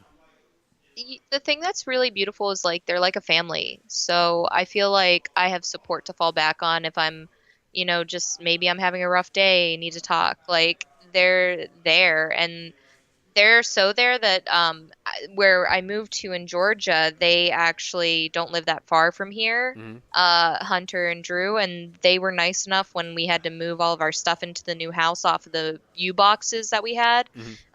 They came and they helped us, that day, like move everything into our house. So like we didn't need to get like a moving crew or just do it me and Decay. We had like my team that I'm on, they came and they represented and helped me out like I was family. And that's, to me, that's community, and that's like what it should feel like that being on a team. Not like I would never expect that, but it was a true, honest, kind moment. And then we even rescued a kitten that day that we found. Man. So They're doing yeah, it it all. was quite a day. They just UYU saving kittens. feeding the One day at a hungry. time. They're just like shooting rainbows. They're doing everything. They just UYU is really looking too strong for Yeah. everything. Community service. UYU, That's- come join us. That's really cool though, because like I think that's what a lot of people would want out of a lot of not even just like a sponsorship or a team or anything like that or any big company. I think that's just something people kind of look for in this community. But when they find it and it's through like what you're receiving right now, I think that's phenomenal. Because like, what was the last team we've heard like that? That really had your back. I mean, Like, there's probably plenty of I'm teams pretty that are sure at they that. are, You know, but, there's like, you plenty don't of good really, people like, that. ever hear about But it. but it's awesome to hear it when you Yeah. do when it does actually happen. So, When you know I mean, someone I that think has the last gone one I heard through it. was, like, I know Panda Global does that. I know Echo Fox Yeah. is big on that. So it's like at least they're open, but I think it's really cool that you found the spot that more like they found you, and they were like, all right, this is gonna be your new home, and we want you to feel as comfortable as possible, even if it means we go out of our way to support you and be there. So that's really really awesome that companies are doing that, and just people in general that are running it. It's dope. FGC, all hearts, right? It's good, Kappa- good Kappa feeling, Pride. Hearts and honestly. kittens. We're still waiting to see if he shows up. We're hoping that the Humane Society that we took him to for rescuing, we're hoping that everything went okay because he should be 8 weeks old soon. So that would mean he'd be up for adoption unless the foster family wanted to keep him. So I know that Hunter's looking out because he might want to adopt him. I was So gonna Oh, say snap. UYU cat. There you go. It's yeah, a new wave. and we named him Beerus. So Oh, There you God. go. Yeah, see, it's Yeah. already starting. Makes sense. Makes sense. That's good. That's good. So to kind of piggyback now is so now you're on a stream team. You've definitely kind of solidified yourself in your own professional life. And now the question I want to ask is so the Red Ribbon retrospective or retrospect, excuse me, not retrospective.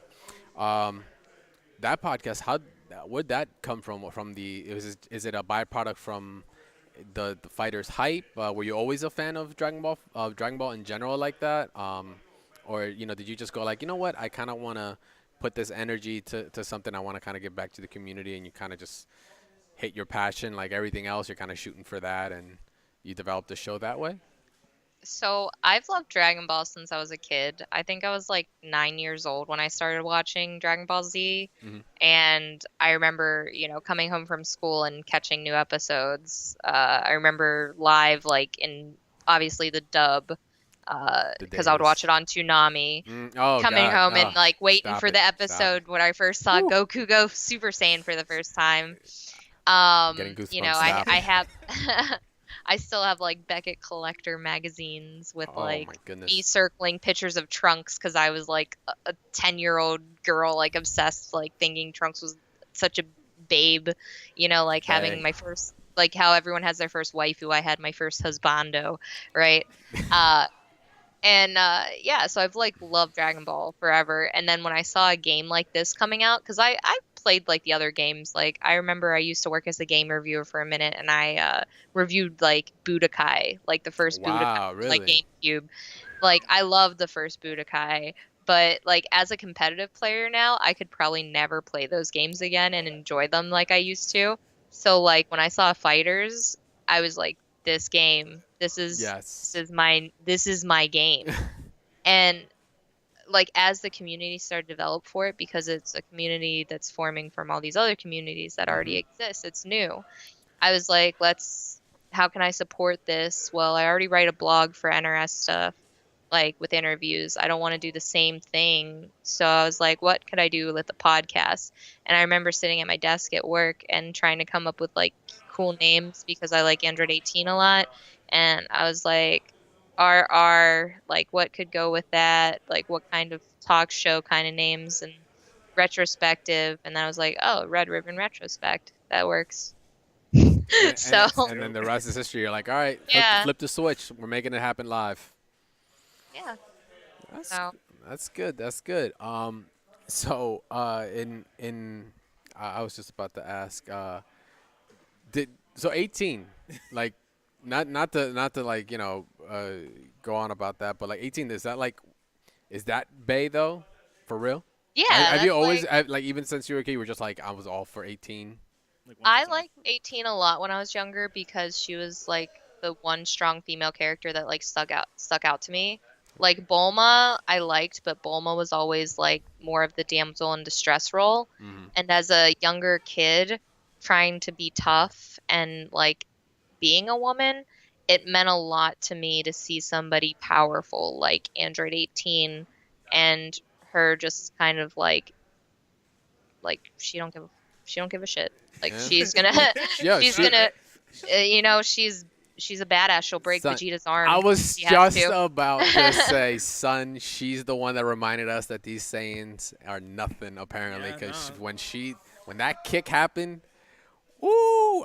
At first I was like, oh wow, they really messed up the animation. I was like, oh no, that's his arm. Oh yeah. This girl, you can't mess with her. I definitely know where she's coming from on the aspect. When of, you like, when you just 18 relate being, to a like, character like that. Most, like I don't think there was really any other female characters in the show that actually stood out like that. For That wasn't a villain. You had Chi-Chi, but Chi-Chi was still was- like Chi-Chi. Yeah. So it's like Yeah. hard to like Chi-Chi was still like the boss, but she was also like constantly allowing herself to stay in a relationship with somebody that disrespected her, if you think about it, right? Oh wow, we're 'Cause about to she'd go down always- this path. Oh, we're Well, I about to mean, do no, it. like I don't like to think of it that way, but if you think about it, you're kind of like, damn, poor Yeah. Chi-Chi, right?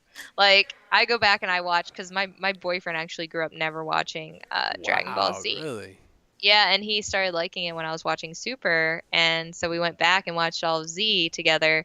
So I got to see a lot of like flashbacks that were like really nostalgic to me, and I was like, man, Chi-Chi's like still with Goku, even though he's kind of a bumbling idiot, you know? Like it's like Same- there's not the healthiest relationships on there. I think the best one might be Gohan and Videl. I think they're the Yeah. most normal Yeah. of all of it. But yo, I mean, hold on. they do I, kinda, I like- don't want to gloss over the Goku thing, but like my man was saving the universe. I just want to put it out there. Like I mean, my True. man somebody was else's saving son the to universe. take Like care give of. me I know. like a little bit of slack. He gave, Chi-Chi really wanted Gohan to be a scholar though, so Yeah. Can we just talk about for a second? Like Gohan was gone for a minute with Piccolo, and Chi-Chi It was a just, year. like, was nowhere in the picture. Like, No, there was some touching episodes when it was young Gohan when he almost made it back home. That was actually a pretty real run. That Oh, was no, if I you don't know just- what episode it is, it's like I the one just with the don't- orphan kids. That one was a tearjerker. Because by the end, like he runs away, and then Piccolo was waiting for him the whole time. Like I knew you was gonna come here. The whole thing was a test. You ready to fight? Yeah. All right. Let's go do this. I'm just like I look at it though. Like I do agree. I don't think there's been anybody that has like really taken over a scene like how 18 has for quite Alright. some time.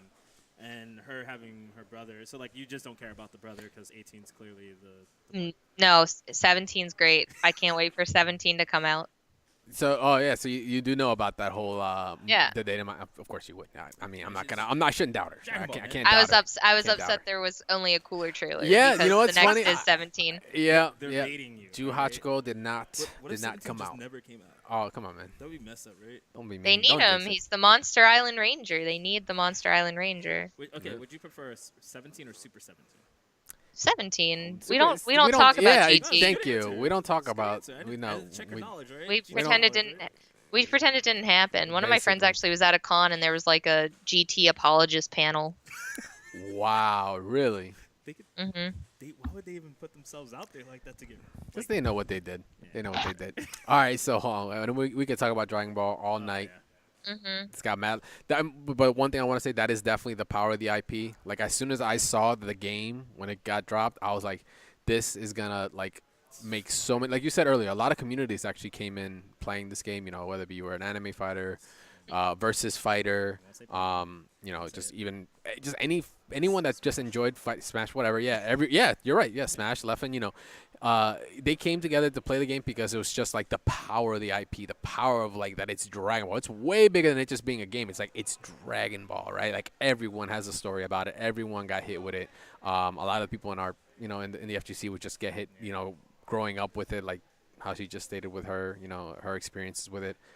We definitely have similar experiences with it. So it's like, it's just insane as how well the game has just done in just uniting the community. And, you know, it's funny, though, at the same time, just like it's really under a microscope because you don't want them messing it up at all, right? Because, like you don't want to make the game stale, which they haven't done. They've done a pretty good job at not making it stale. I mean, level 3's eight-way mix-ups on Bardock. I don't know how that got past QA, It feels like but Dragon Ball. what happened? Yeah. It feels like Dragon Ball. Like stuff's just happening. Oh yeah, the lore alone that they like, you know, Usually, by the way, it's not QA. It's usually a designer that's in charge of final Thank you. decisions. So, yeah. getting G checked. I like it.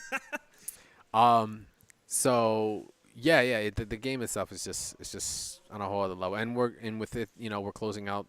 We're getting closer to the end of DLC. You know, of course, they're gonna have plenty more planned for it, and the fact that it's getting supported the way that it is awesome. You know, with the World Tour, before its first year was even up, it's like we already have a tour in line because they knew that Dragon Ball was gonna be just that popular that they could justify and support the game, whether for a competitive scene or not, because plenty of casuals probably have been exposed to the fighting game scene because of it.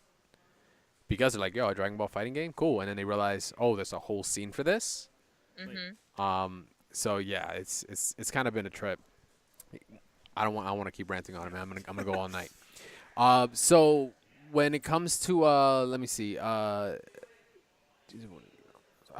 So outside of cosplaying, outside of competing, as you just stated earlier, you know, you write blogs for the community for NRS. You do your show. Do you have any other things that we might not be aware of that you do for the community? That I do for the community. I mean, I think just like going to the tournaments and competing is a big part. Oh, and, it definitely is. I've been using like what support I have on social media to try and help promote some tournaments. Like I've been involved currently with like ECT, you know, showing love because they partnered with Roadrunner Records for this year, which is a huge record label with bands like Slipknot, Coheed and Cambria, Trivium. I like this band Turnstile that's on there. Like, it's just gonna be cool to see what they do with that partnership, combining like music with that in there. You know, that leads me to interject too. By the way, I never knew you guys were in Philly, where I lived in Delaware for like 3 years. Like, I only moved like in 2016 from Delaware. Oh, I would wow. actually go to Philly a lot. Oh wow, that's a trip. Yeah, Yeah. and funny enough, the show's been on since like before MKX dropped. We started. Oh this. wow. Before MKX Yeah. even dropped, I can remember first episode or the second episode was when Kung Lao was announced, Oh wow. and I was like, all right, the rest is history. We just kept going since then. Yeah, it's a trip. We might have crossed paths at some point. That PC port was. Quite possibly. I've Yeah. gone to like Wizard World Philly and stuff. Oh so- yeah, so yeah. That's literally down the street from local host here. Oh nice. But yeah, so where do you, like, you know, considering your position now and how you've been growing with the scene, growing your own career, and like you just said, you're kind of trying to help build other scenes, or kind of help promote other tournaments, kind of use your power for good, right? You're doing it to reach out and help people. Where do you see yourself? Like, what is kind of like the focus you're kind of going towards in the future when it comes to like cosplay to gaming? Because you stated earlier you found a spot. You're now like a full-time employee in the industry. You've kind of reached a goal in life. I'm pretty confident to say. But like, what's like kind of the end game for you? Not so sure of the end game, but I will say cosplay for me, like despite the things that happen with it, it will always be a hobby. Cosplay is always a hobby. Hobby first will always be a hobby. It is not a career. Mm-hmm. Some people might want to try, but I honestly like I think that there's so much more that you can do while doing cosplay, and instead of losing focus from the reason why you start doing cosplay. You start doing it because you just like to dress up as a freaking character because you're a nerd and you just want to have fun. Like, that's where it comes. And I've always looked at it as if anything comes from that, great, but it's still not enough. Even if there's income, it's still not enough to be a career. And that's why it's always just going to be a thing that I want to use as part of community if it can be. Like, I have a friend, Ashley Riot, future-wise, this correlates with the question before I go too off subject. We're trying to correlate more cosplay contests that are ran by cosplayers in the scene into tournaments to, one, promote people to come in that maybe do fighting cosplays that don't know about the FGC, and like two, to just like give something to the people who do come and show their support regardless, dressed in costume. So we've been doing the one at Combo Breaker the last 2 years, which has been pretty successful, and we keep getting better with the feedback we're getting. And then who knows what other tournaments we'll get to participate with this in, but I'd like to see it be more prominent and give back to those people in the community, because they do mean a lot to the community as what they do and what they do supporting it. Also, things that I'd like to do is just keep creating like original content that supports the community and not just highlights the people that are on the top, but the people that are anywhere that are showing their support and giving the love, because those are the people that sometimes get missed because of the bigger people, and it's really important to share that passion with everyone. Yeah, it's the nature of community. It isn't just like those that are the top of the known. It is a whole lot of people, and sometimes others lose sight of that and only focus on the big names, right? And some people get left in the dust. So it's good that you recognize that, and that your aspirations are to make sure you can help nullify that as best as possible. So yeah, I'm gonna keep kicking ass at Dragon Ball. Yes. I plan to continue to grow as a player with that game. I go to my monthlies, weeklies here. Didn't do so hot at this monthly, but last monthly I did 2 and 2. But I've been getting into commentary also. okay. Jumping on the mic at weeklies for a while now.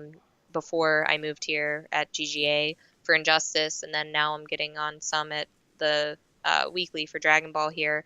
So hoping to eventually commentate some Dragon Ball and Injustice 2 and everything. So that would be what I'd like to go down, just so I have some extra ways that I can be there for the community, especially representing women in our community. Yeah, it's branching paths like we talked earlier. There's many different things you can do. It isn't all just about being a player. There's just so many other avenues you can go. So that's so old news, being just a player. But I do have one question before we kind of slightly start to wrap this up. So I'm a big fan of 18, yes, but I am a super, and he knows, I'm a super big fan of Black Widow. I don't know what I know. Oh, You definitely know okay. that.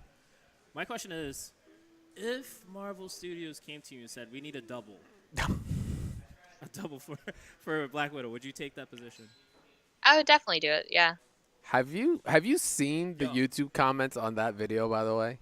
I'm just Yeah, Every most of them are positive. Oh, no, some of them are negative. and funny enough, the ones that are negative are really like, I thought this was an actual trailer. like they actually were very, very convinced as to, of course, your appearance to SJ, and for good reason, of course. But yeah, I saw the video. I was like, oh wow, that's so sick. Especially how you were talking about the 3D printing on your actual the javelins or whatever. What are they called? They're just The like sticks, the sticks. yeah. Like Um, Esquirma 6 or something like that. I was like, wow, that's pretty insane. Then I looked at the comments and they were just like, I thought that was actually her. I saw them And, shits and I was like, I gotta get me a pair. That's pretty It's ill. dope. It's definitely, man, next Black Widow. I'm telling you. We see her in the movie and we're like, yo, does that? Oh no. Like I know her. She was on the show once. Yeah, it was God. no big deal. It was the Wednesday night. It's all good. It's all good. That's cool. Let's though. see if I get it, but I definitely it. did. There was like a casting thing recently that I applied to that I'm pretty sure is asking for a photo double for her for the next movie that they're working snap. on. We'll send the energy. Yes. Send the energy out. Give me the spirit bomb. Give you the spirit bomb. You'll kill it. You'll kill it. Now this is just gonna be random only because I came across it. One last thing, if this like hits you for any reason, if this next couple words, if they jog anything in your memory, fat kid Deadpool. Oh boy. Oh man, okay.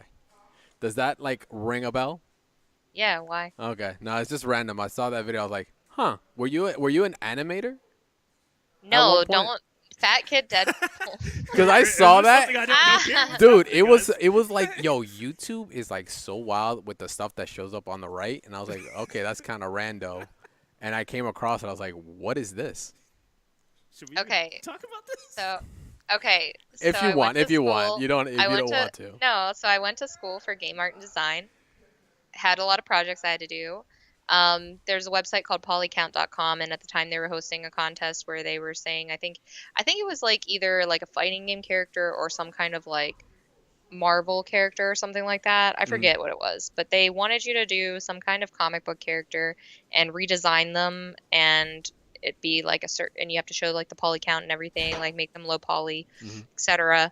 So I made this like fat kid Deadpool, like kind of modeled after the like the F on the first date like meme like kid with the like lunchbox and stuff. Yeah. Like I was thinking like bad Santa kid for reference. And so I Merc on the first date on his shirt, and gave him like all the like Deadpool like skin and stuff, like the nasty skin that he has. And yeah, I mean it was a cute thing, right? And he had like some booty crack and everything too, like his shorts were hanging a little too low.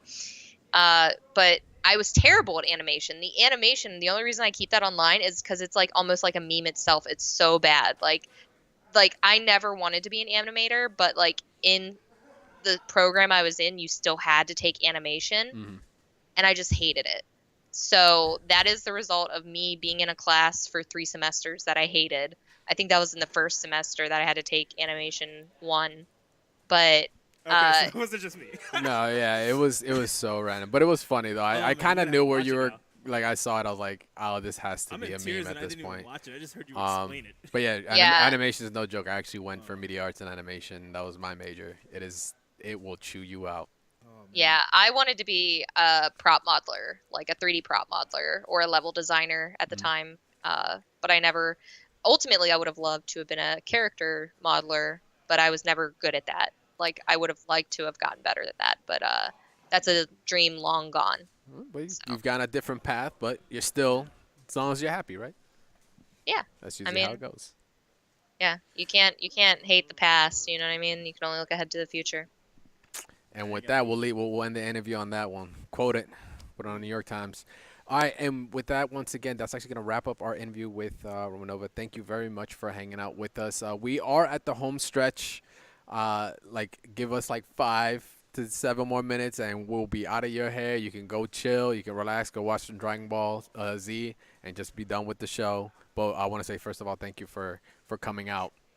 We have our mod highlights, which is our section where we're actually going to just show a little bit of the community work of the people that have the ability to, create some really cool mods for the current games. Disclaimer, this is just for PC. These are not mods that you can apply on your console. We've gotten hits back. That's why Meza kind of keeps talking about it. Like, you cannot apply these mods on the console. Sorry about that, guys. Why can't I put a mod on my PS4? You know why. Yeah, bro. Sorry about that. But, yeah, just full disclaimer there. So we actually have 3 real – they're simple, but they're solid.